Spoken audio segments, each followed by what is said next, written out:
এটা হচ্ছে মকশ বিল। এটা যাই হোক আমার এক চাচার বাসা, তার সাথেই মকশ বিলটা।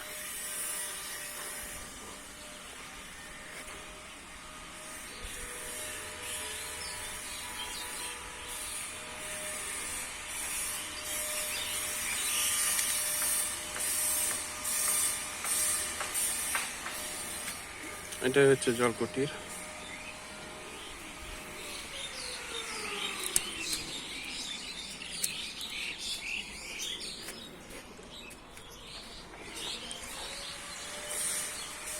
আর এখন তো শীত সিজন, আসলে বিলের পানি কমে গেছে, বর্ষার সিজনটা চলে গিয়েছে।